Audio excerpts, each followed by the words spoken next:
Hi and welcome to the vlog.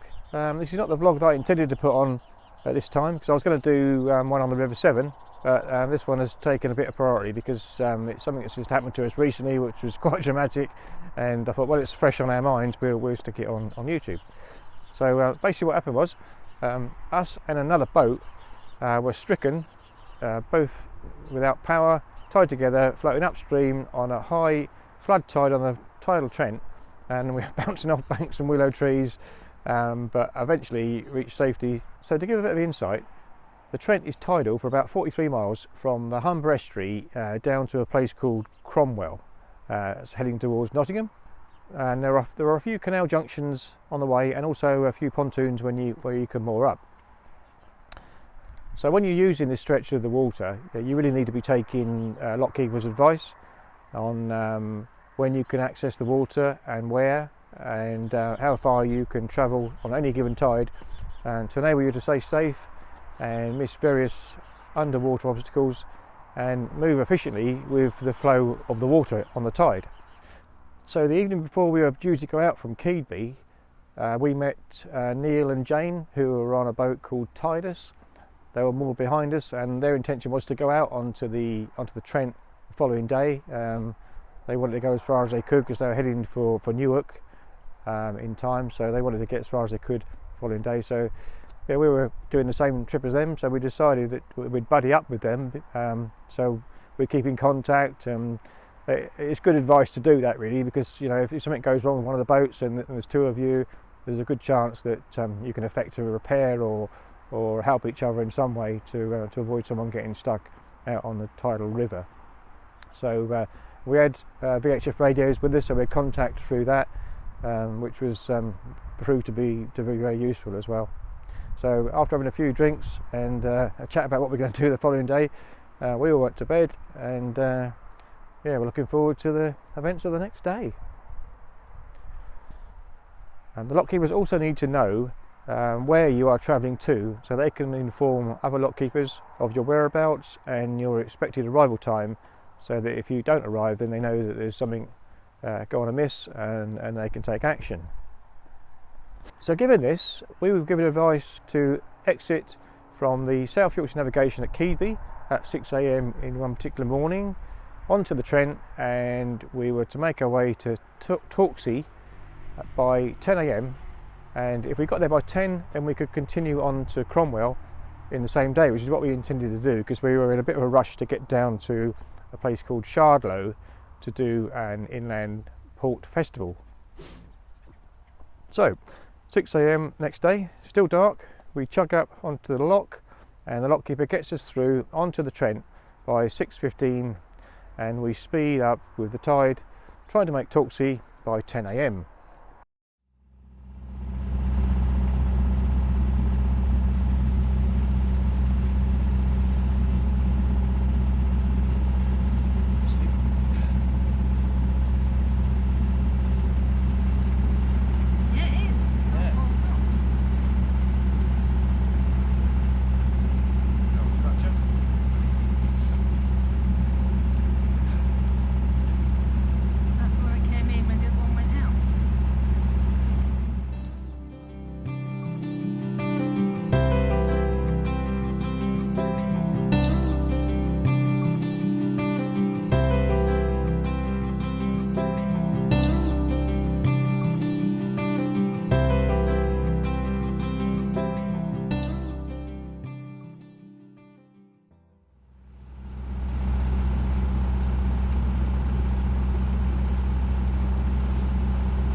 So having got that news that they were broadside, we obviously decided to turn around to go back and attempt to rescue them. So I span round into the tide. It took a fair bit of doing because it was flowing quite fast. It was a high tide that day, and but I got round with lots of revs, and as I turned into the tide, we were doing about 2,000 revs, which is an awful lot for us, and we were only doing about 1 mile an hour. But fortunately, it wasn't long before we saw Neil and Jane coming around the corner. They were broadside. Their stern was just going into the bank as we looked at them on our left, and they sort of spun round. So I decided to go up and try and turn back into the tide and come back in towards them.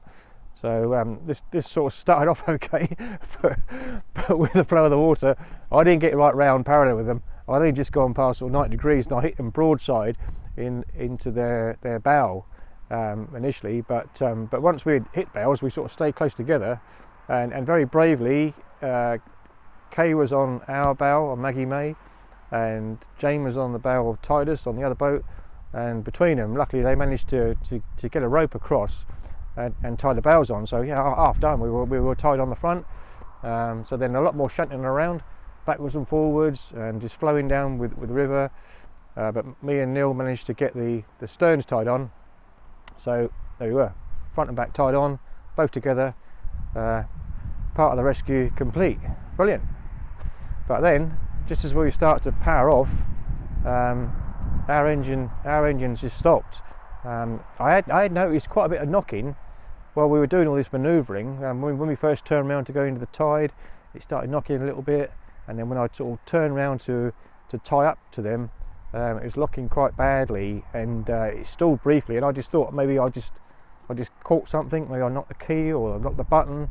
So I instinctively just started the engine again, and it went okay. But yeah, of course, this time when we were tied together, it just failed completely, and I just couldn't restart it.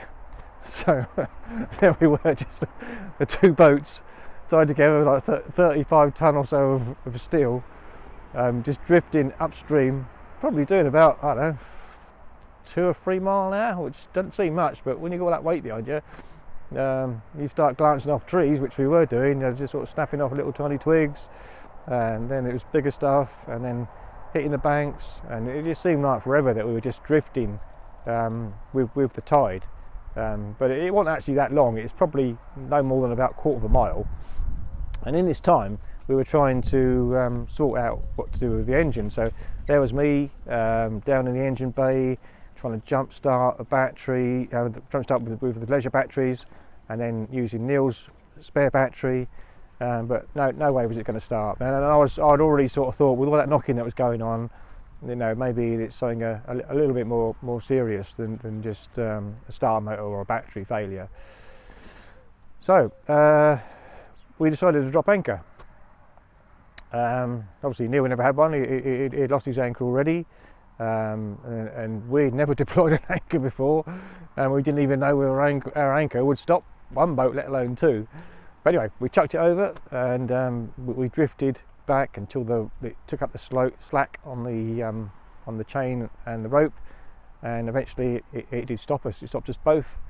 So we were there pretty safe then. We were quite close to the bank, and we were just swinging around like a pendulum across the river, at the mercy of the wind and the water flow, really, just sort of moving around across the river.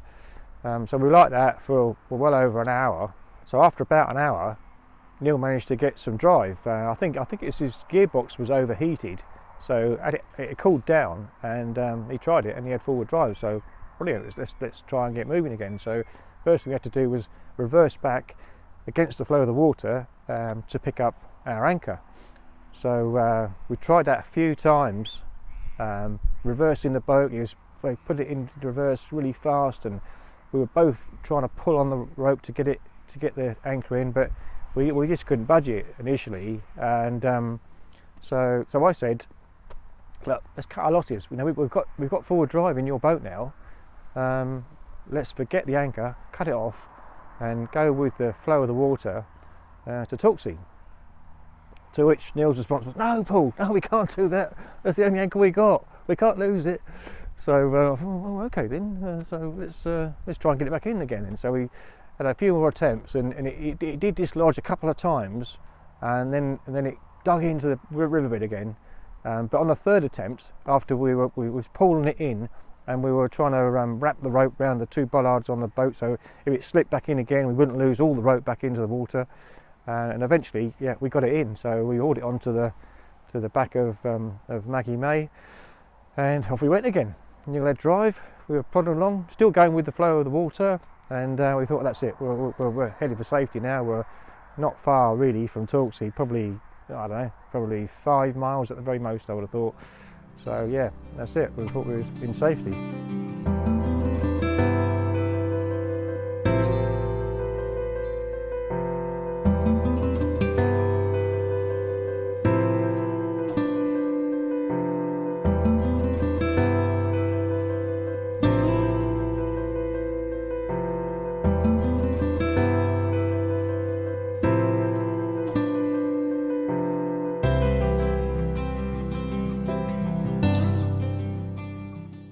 But little did we know, Neil's gearbox was heating up again, and the tide had just started to turn. You could see the ripples in the water where it just started to turn from going inland to coming back out again. So when it did that, we were again going against the water with an engine and a gearbox which was sort of slowly losing drive, and in time it just came to a complete standstill again.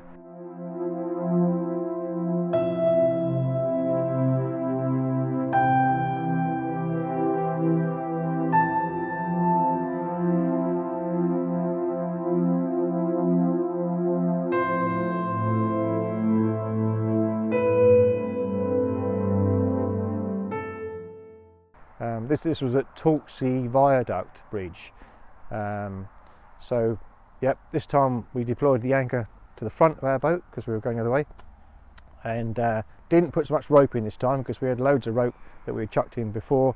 This time we put less in, so we drifted further.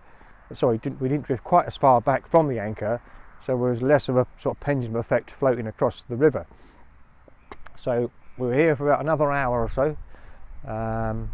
Well, the gearbox on Neil's boat managed to cool down a little bit, and in this time there was a cruiser that came past us that actually sort of stopped, and he tried to help us. He moored alongside us, sort of assessed our situation, and but I think he thought that it was just too much for his cruiser to try and pull 2 narrowboats from where we were to Torksey Lock. So, but you know, if he watches this, thank you very much for stopping, and I quite understand why you couldn't help us, but I do appreciate the fact you did make an effort, so thank you very much. So there we were at Torksey Viaduct. We could see the lock entrance about 1 kilometre in the distance. It's quite tantalisingly close, but with no drive, we were going nowhere. So we waited there until Neil managed to get drive again. I went to the front. I managed to pull the anchor in a bit easier this time. I was getting a bit more used to it by now, and we got the anchor in, tried to set off again, and we weren't even going forward at all. We just started to drift backwards again, so I quickly chucked the anchor back in, and we waited a bit longer. So all the time we were anchored at Torksey Viaduct, we were in contact with the AA of the waterways. That's the River Canal Rescue, and they were giving us advice on what we should do and where they could meet us to do a repair, which they could only get to us by road, so there was no roads near us, so it wasn't until we got to Torksey that they could come out to help us. And we were also in contact with the lock keepers who were giving us advice on what to do. And their advice was really we needed to get off from where we were by 3 o'clock because the tide would be coming out quite a lot by then, and there was a chance of us grounding, which could have been quite disastrous. So we were keeping a constant eye on the water levels below us. We had a pole off the boat we were putting down into the water to see how much depth we had underneath us, and it didn't seem that bad. So we waited and waited and waited as long as we could. It's probably about 3 o'clock by now. Bearing in mind we left Keedby at 6 in the morning, it's getting on a bit. and Neil got drive again. So up come the anchor again, onto the front of Maggie May, and off we set. And we were going so slowly. It was painfully slow, but we were moving forward. And that last kilometre took about an hour and a quarter to do.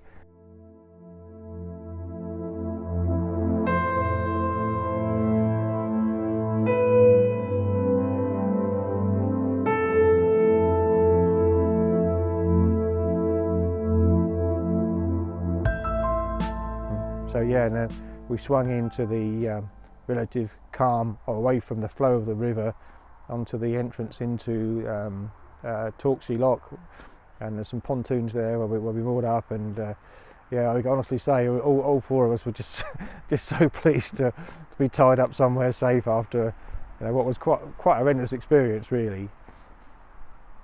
Yeah, so that's it. I do apologise for the video footage. It is quite grainy, but I thought I'd put it on anyway because it gives you an idea roughly of where we were and the distance we travelled and what the conditions were like. But yeah, I think it was just that it was slightly out of focus when I put it on in the bad light in the morning, and it stayed like that throughout the day. But yeah, I hope it's not spoilt it too much for you. There will be a follow-up to this video, which will follow probably in a couple of weeks' time, which will sort of tell the story of what happened with the boats, what went wrong with them, and how we managed to repair them, and what we've learned from our experience. So I hope you've enjoyed watching it, and if you have, then do look out for the follow-up. And thanks very much for watching. Bye for now.